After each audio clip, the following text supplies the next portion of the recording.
विवाद हम लोग तय करते हैं, कोशिश करते हैं कि जितना हो सके अपने साथियों से बातचीत करके निर्णय लिया जाए। आप देख रहे हैं कि वंशराज के जहां हम लोग यहाँ रहते हैं, इसको आप घर कह लीजिए, कार्यालय कह लीजिए, इसका दरवाजा एक दिन भी बंद नहीं हुआ है। बाकी नेताओं ने, पार्टियों ने अपना दरवाजा बंद कर रखा है। उनको डर होता है कि टिकट बांटेंगे तो लोग हंगामा करेगा। हम लोग के यहाँ हंगामा कोई नहीं है, कोई डर नहीं है, कोई पुलिस नहीं, कोई सुरक्षा नहीं, क्योंकि जनसुराज में पैसा लेके टिकट नहीं बटता है। आज राघोपुर पर निर्णय लेना है। राघोपुर जा रहे हैं, वहां पर जितने साथियों ने, जितने कार्यकर्ताओं ने, जनसुराज के परिवार के सदस्यों ने राजद के वहां पर जो उनका आधिपत्य है उसके खिलाफ जनसुराज की बात को घर घर पहुंचाया है। उनके साथ जाकर बैठेंगे, कुछ लोगों से मुलाकात करेंगे, उनके साथ बैठकर उनकी जो भावना है उसको समझने का प्रयास करेंगे, ताकि कल जब केंद्रीय कमेटी की बैठक हो तो उसमें उनकी बात को शामिल किया जाए। और कल उस पर जैसे बाकी सीट पर निर्णय होगा वैसे राघोपुर पर भी होगा। इसलिए आज मैं खुद से जा रहा हूं राघोपुर, दिन भर रहूंगा और ये समझने का प्रयास करूंगा कि वहां पर क्या कुछ करना चाहिए, कौन सबसे बेहतर व्यक्ति है जो चुनाव लड़ने के लिए माकूल पार्टी जिसको समझती है उसका नाम कल के लिए रिकमेंड किया जाएगा। ऐलान तो भैया पार्टी करती है, पार्टी टिकट का ऐलान तो मैं नहीं करता हूँ। पार्टी सही रहा तो क्या आप चुनाव लड़ेंगे वहाँ से? वहाँ के लोग जो तय करेंगे वो किया जाएगा। यादव 2 जगह चुनाव लड़ने की बात कह रहे हैं। मेरे भाई, अगर हमारे लड़ने की बात सुन के तेजस्वी यादव को राघोपुर छोड़ के भाग जाना है। मेरी आईडी में कुछ 2 जगह से तो उनको लड़ना ही पड़ेगा। खाली ये चर्चा चल रही है कि प्रशांत किशोर जनसुराज वहां लड़ने आ रहा है तो तेजस्वी यादव दूसरी सीट खोज रहे हैं। उनका भी हालत वही होगा जो राहुल गांधी का अमेठी में हुआ, छोड़कर गए वायनाड तो अमेठी से ही हार गए।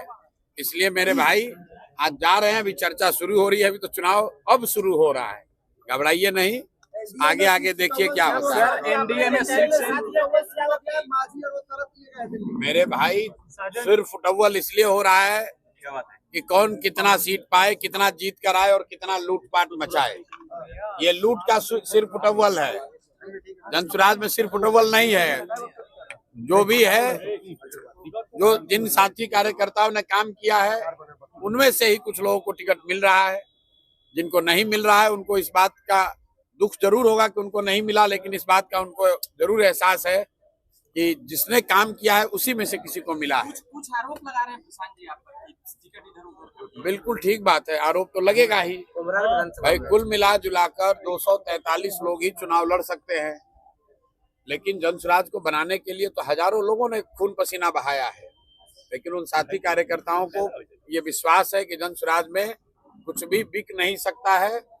चयन में सही गलत हो सकता है, आप उससे सहमत असहमत हो सकते हैं, लेकिन अपना परिवार है। जो लोग अगर कुछ असहमत भी होंगे उनके साथ बैठकर बात हो जाएगी। आपका साइड इफेक्ट जोरदार है, वहाँ पवन जी ने वापस ले लिया, कहा कि लड़ेंगे नहीं चुनाव। कल ज्योति सिंह से आप मिले हैं 24 घंटा में। मेरे भाई,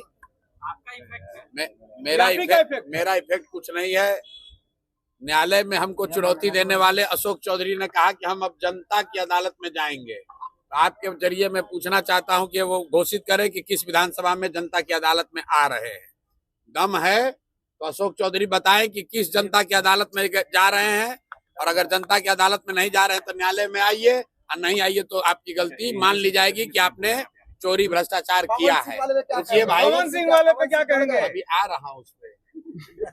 पहले से 4 जो मूर्छित है उसका तो बता दे। जो 4 लोगों ने कहा कि जनता तय करेगी, तो जनता तो सरकार बनाएगी, तुम 4 भ्रष्ट लोगों को जवाब देना है। तो दिलीप जायसवाल, सम्राट चौधरी, मंगल पांडे और अशोक चौधरी को अनाउंस करना चाहिए कि किस जनता की अदालत में जाएंगे, कौन सा विधानसभा से चुनाव लड़ेंगे, ताकि जनसुराज का कोई ना कोई सिपाही इन भ्रष्टाचारियों पर से इनसे पूरा हिसाब किया जा सके। पवन सिंह से हमारा कोई झगड़ा नहीं है। मैंने कल भी कहा था, पवन सिंह जी हमारे मित्र हैं, और भाजपा में है कहाँ है उससे मतलब नहीं है, हमारे मित्र हैं। उनकी पत्नी कल आई थी, जैसा कि आपके सामने आई, प्रेस के सामने मैंने जो कहा, उनका जो व्यक्तिगत मामला है उससे हमारा जनसुराज का कोई लेना देना नहीं है, और राजनीतिक तौर पर उनकी पत्नी ने मेरे से कोई बातचीत की नहीं है। जैसा आप बता रहे हैं, पवन सिंह जी ने कहा है कि वो चुनाव नहीं लड़ेंगे, तो ये उनका और भाजपा का मामला है, उस पर हम लोग को कुछ नहीं करना। डर आपका है, डर आपका है, डर आपका है। लोग नहीं डरेंगे। अब भाई ये डर है कि क्या है, ये तो जाके आप उनसे पूछिए, अशोक चौधरी से पूछिए कि ये डर है कि प्रशांत किशोर का डर है कि तुम्हारे अपने किए गए भ्रष्टाचार का डर है। डर आदमी को अपने कर्मों का होता है। अगर आप गलत काम करेंगे तो आपको डर लगेगा। हम लोग गलत काम नहीं करते हैं, कोई डरने की बात नहीं पावर है। स्टार आपसे डर गया। हमसे क्यों डरेंगे भाई? हमारे कोई पवन सिंह से थोड़ी झगड़ा है। हमारा पवन सिंह से कोई झगड़ा नहीं, हमारे मित्र है। सुनिए पवन, हाँ बिल्कुल, तेजस्वी को इसलिए डरना चाहिए कि राघोपुर की जिस जनता ने मुख्यमंत्री बनाकर रखा है, उप मुख्यमंत्री, उनके माँ बाप को, राघोपुर की जिस जनता ने उनको उप मुख्यमंत्री बनाया, उस राघोपुर की जनता, वहाँ के बच्चे, वहाँ के परिवार, वहाँ की महिलाएं किस कष्ट में जी रही हैं, इसकी चिंता तेजस्वी ने नहीं की है, इसलिए उनको डरना चाहिए।